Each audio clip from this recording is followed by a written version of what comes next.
Ahoy there! Are you a destroyer? Is your destroying hindered by unwanted explosions, fire, and sinking? Well, don't you worry, DD. Just watch these DD do's and do nots. Do nots, not donuts, DD. Roll the film. All on the bowling, Kitty is my darling.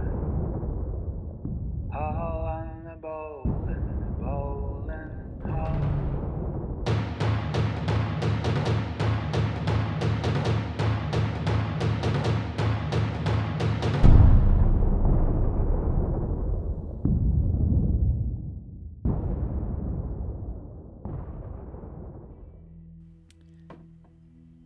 If you're playing a destroyer, at some point you're going to have to cap. If it's a domination match, if it's ranked battles, clan battles, you're going to be expected to cap, especially if you're in a destroyer that has a very low concealment, like the Japanese destroyers, for example. But capping is risky. You're going into an area where people are expecting you to be there, the enemy know you're going to be there, and the more experienced members of the enemy team are going to guess roughly where you're going to be.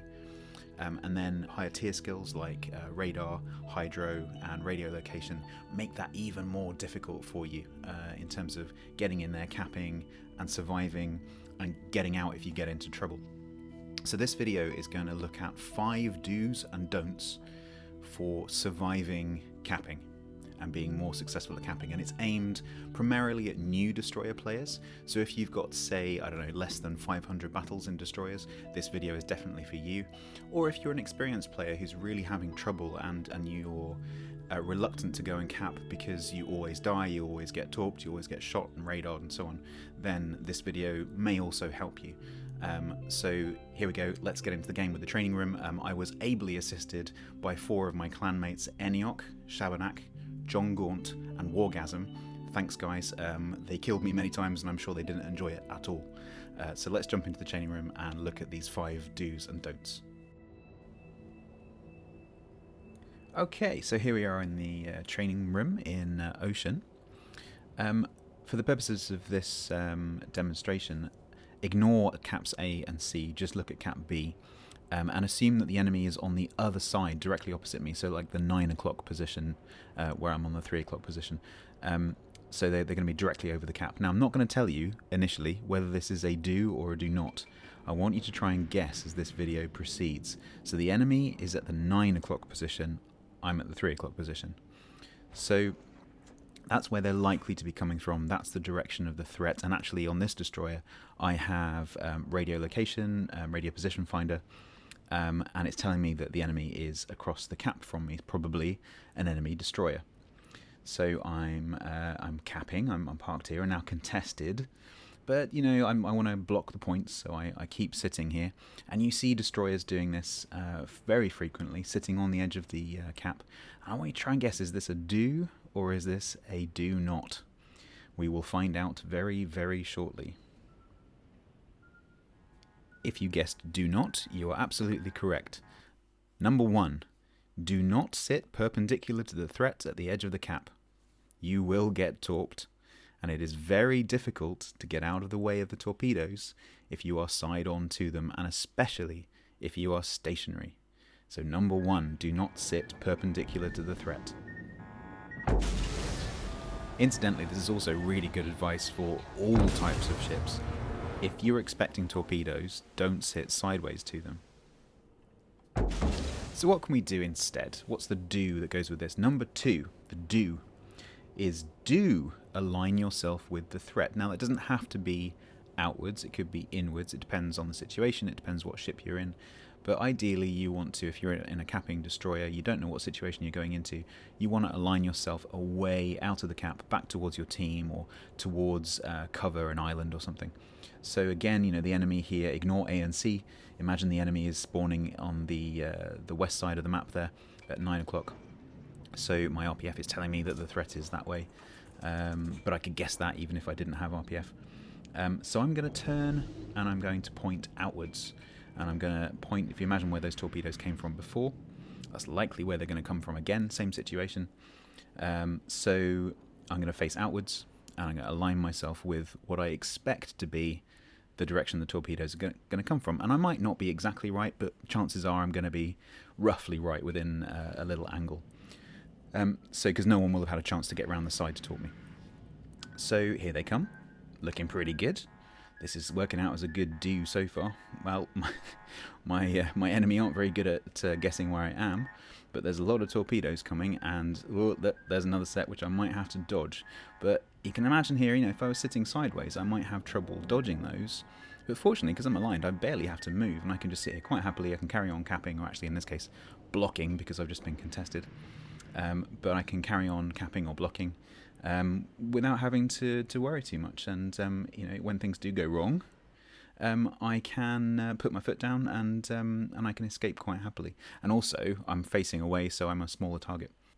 We'll come back to the situation of escaping a little bit later.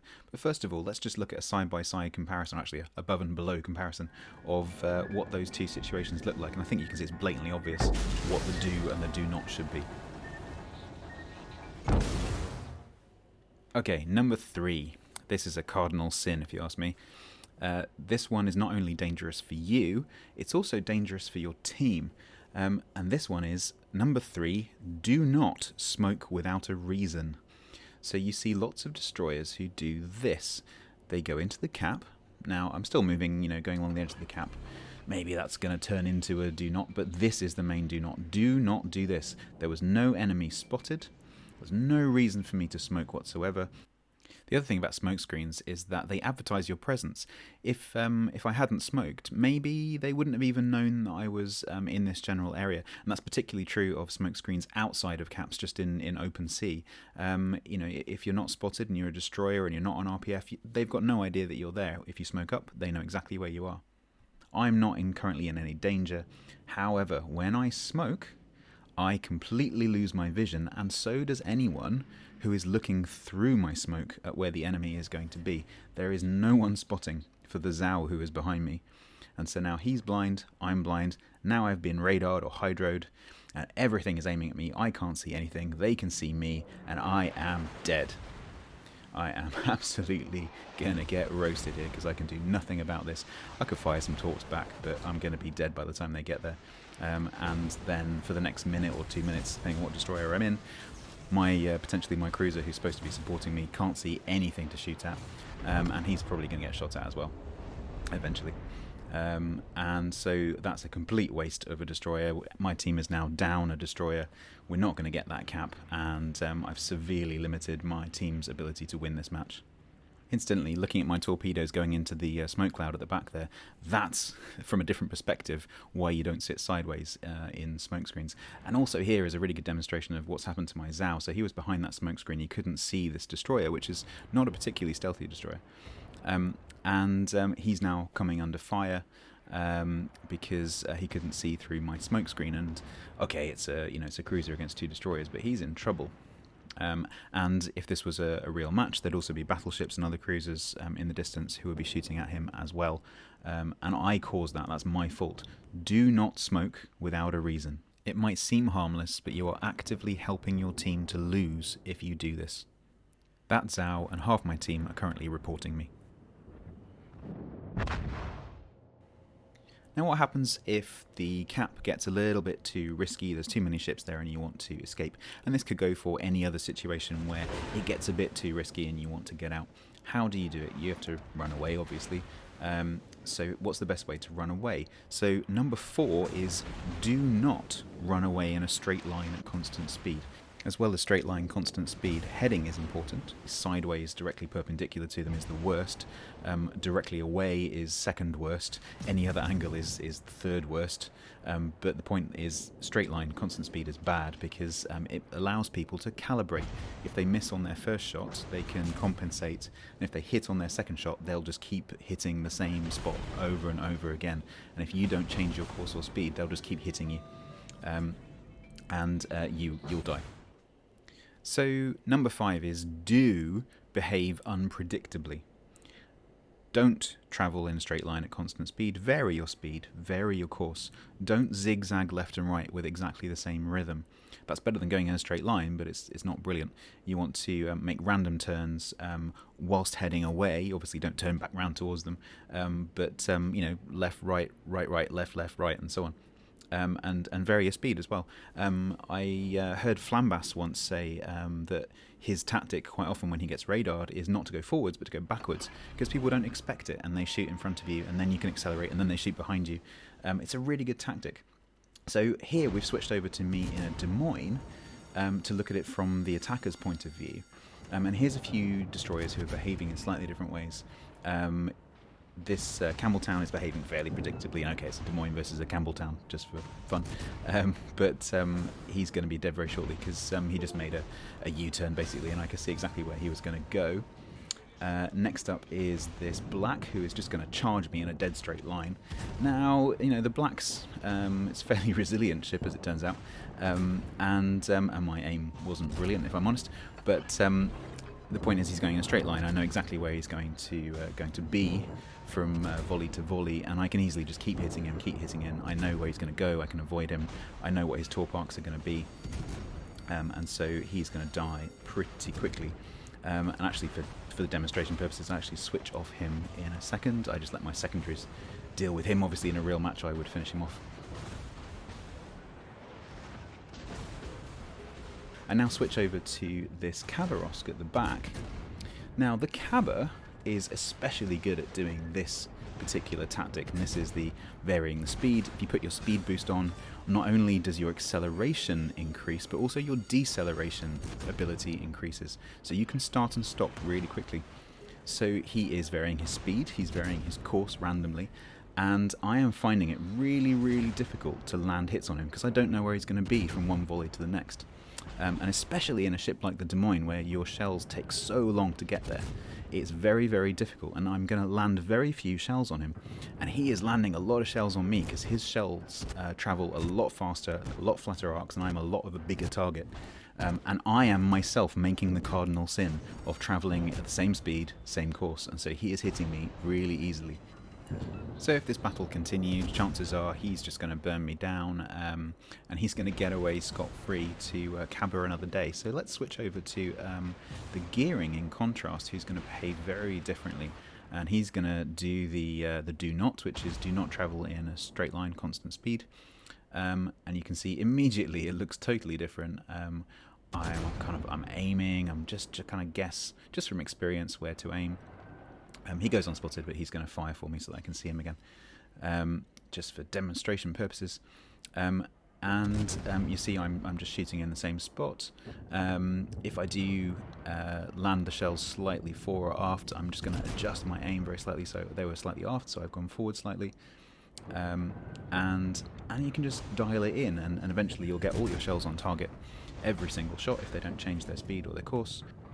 Now here I've broken his engine, so you can see me compensate for that by just bringing back my aim slightly. He's going to be slowing down, so gradually over time I need to watch him decelerate and just adjust my aim to make sure my shells keep landing on target. And I also need to watch to see if he repairs that, because if he repairs it, he's going to accelerate again.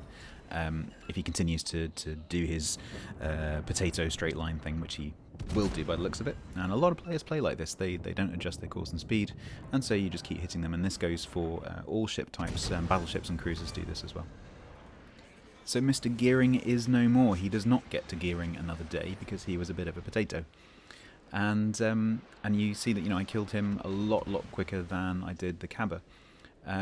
So where is Mr. Khabar? Oh, there he is. So let's resume the comedy chase. So he is now trying to run away from me because he has an advantage at distance because his shell arcs are much better than mine. It's very difficult for me to hit him, especially if he's wiggling when he's at range. So he's trying to open the distance. Now, just for demonstration purposes, we're going to close that distance just to show, as a destroyer, how much more dangerous it is to be close to a cruiser. So at range, he could probably beat me, no problem at all. But as we close the distance, I'm just going to speed up the footage here, you'll see that it becomes a lot easier for me to hit. So if you're in a destroyer, don't charge a cruiser like this because it's going to get very dangerous for you very quickly. Once he's closer, it's a lot easier for me to hit him, and this is going to be the end of Mr. Cabba. But in a real battle, if he continued to behave the way he was, evading nicely, he would have got away scot-free, no problem at all, and if it had been one-on-one at distance, he would have killed me. Which is why number 5 is do behave unpredictably. Little bonus tip for you here. You could say this is number 6 if you want to. And this is the use of speed boost as a way of mitigating the threat of torpedoes. So ignore the fact really that I'm going into a cap here. This could be any situation where I'm expecting torps to come from a certain direction. I've committed a do not here by smoking when I don't need to. I hope you spotted that.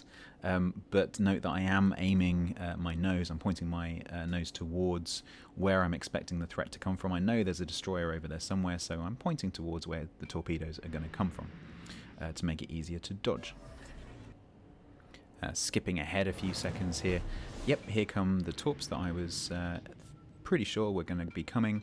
There's loads of gaps there. I can just choose one. I can just amble forwards or keep reversing. Align, go through the gap, no problem at all. You'd have to be extremely unlucky to take a torpedo in that situation. You can usually get out of the way. Now, what happens if unexpectedly you get torpedoed from another angle that's very difficult to dodge? What can you do? Are you completely dead like I was in my first video? Well, no, not necessarily. And here comes some unexpected torpedoes. Now this happens fairly regularly when you're playing World of Warships, especially when you're sitting in a smoke screen, as Jingles usually says, you know, smoke screens are torpedo magnets. It's absolutely true because something must be in there or something must have created the smoke screen. Now, what I'm about to do is pop my speed boost. This not only increases your top speed, but it increases your acceleration, which enables me to get out of the way faster. Now I was reversing into a gap there, but then I'd realised I have to go forwards. So speed boost on, no problem at all. I can make it past these 2 torpedoes and I can turn in. If I hadn't had my speed boost on, I probably wouldn't have been able to do that. So there are 5 do's and do nots to help you survive capping. Number 1 was do not sit perpendicular to the threat, the torpedo threat. Number 2 was do align yourself with that threat so you can evade and dodge easily. Number 3 was do not smoke without a very good reason. It's good for you, but it's also good for your team if you do not do that. Do not escape in a straight line at constant speed. You'll be really easy to hit. Do be unpredictable as you escape so that shells miss, like the Cabba. And the bonus was you can use speed boost to help your acceleration so that you can more easily avoid torpedoes that come unexpectedly. I hope you enjoyed that video and I hope it was really helpful for you destroyer players out there. Hopefully I helped some experienced players as well. I hope you have more success capping and I'll see you next time.